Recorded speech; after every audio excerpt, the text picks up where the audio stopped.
short lecture, we will address the preliminary steps for sizing a photovoltaic standalone system. You are going to learn how to retrieve all information required for a feasibility study with the support of some softwares. Namely, the following data is required: the geographical location of the installation, weather data for the considered geographical coordinates, a plausible load profile for the installation. When it comes to size photovoltaic panels, the geographical location comes first. Some data, such as the geographical coordinates, the available space, the ground formation, and the presence of trees in the area, are key factors to have a clear view of what we can expect from our plant.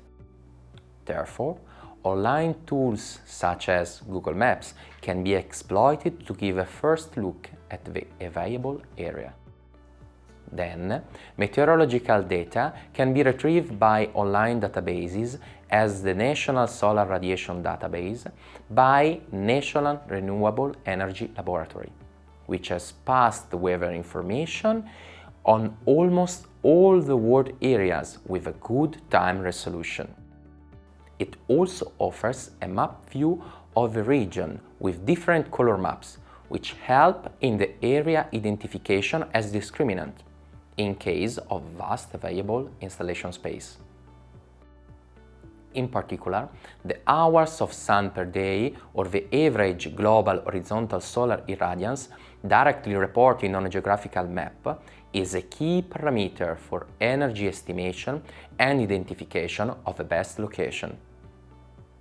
The National Solar Radiation Database also allows to download very important weather data in Excel format: the temperature, the global horizontal irradiance, and the sun azimuth. The first one, temperature, is important to understand if our plant can work properly without derating by overheating. The second one, the global horizontal irradiance, shows us the available irradiance impinging on the panels, considering both the direct and reflected irradiance, which depends on soil properties or clouds. The third one, sun azimuth, gives us an indication for the panel design. In fact, in absence of a sun tracking system, the production is maximized if the panels face the sun's azimuth plane and if tilted perpendicular to the light beam at the zenith. While the azimuth is a single and almost constant value, the global horizontal irradiance and the temperature data should be taken at 1 hour sampling time interval for at least 3 years.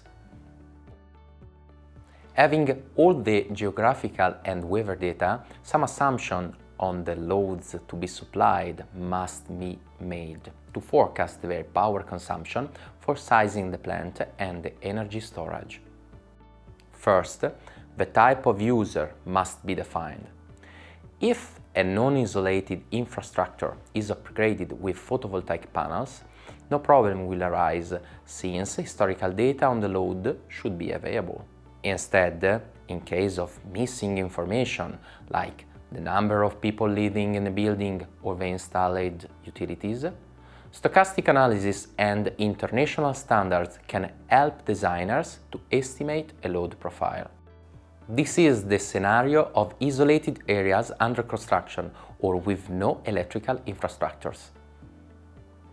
In case of total ignorance on the utilities, a good starting point is to list possible connected appliances, like fans, fridges, and lamps, assuming the kind of rooms inside the buildings, like dormitories, living rooms, or kitchens. The available area at disposal in each room is also an important parameter, being type and number of appliances depending on it. Indeed, some standards can be applied for the determination of the number of occupants inhabiting and the number of appliances per user per room. Two examples can be mentioned. The first one is the 2021 Building Code, from which it is possible to determine the occupant load factor and the possible sizes for different rooms. The second standard is the 2021 International Energy Conservation Code, which provides the number of lights by recommended light levels, lumen per square meter, depending on the desired level of illumination. Once the kind of building to be supplied is well defined, the load profile generation can be carried out. Stochastic approaches are suitable to simulate any user-driven power demand time series based on different inputs, like the utilization time and the probability of turning on/off the appliances. The aim is to simulate different load profiles for several daily demands. Thus, an estimation of peak load power and annual energy requirement is provided. This process can be carried out using dedicated softwares. For example, RAMP is a Python-based open-source software which offers an online user-friendly solution with a graphical user interface developed by Leibniz University of Hanover. Once the simulation is performed, we can retrieve stochastically generated daily load profiles representing the whole year with a time resolution of 1 hour. Tracing the forecast behavior for at least 2 scenarios is necessary. They must be based on the occupancy level, a medium scenario at medium occupancy and the worst scenario at full occupancy. This is important because certain user behavior could allow many appliances at the same time, resulting in a different peak power demands. To this aim, RAMP can generate profiles by making assumptions on the kind of connected appliances forming the load. Predefined devices are available or user-defined loads can be created.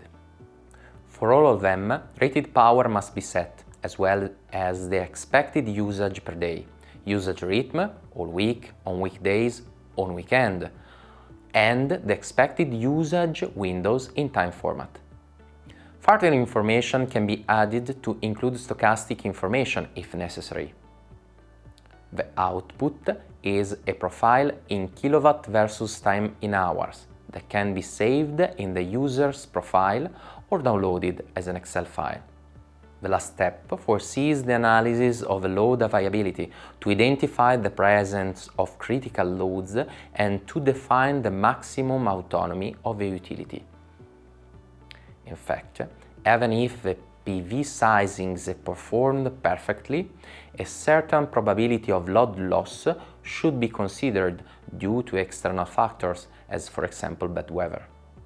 If a load is classified as not critical and the loss of load can be tolerated, then our system can be modeled with a more cost-effective strategy at the expenses of continuity of service during days without photovoltaic production.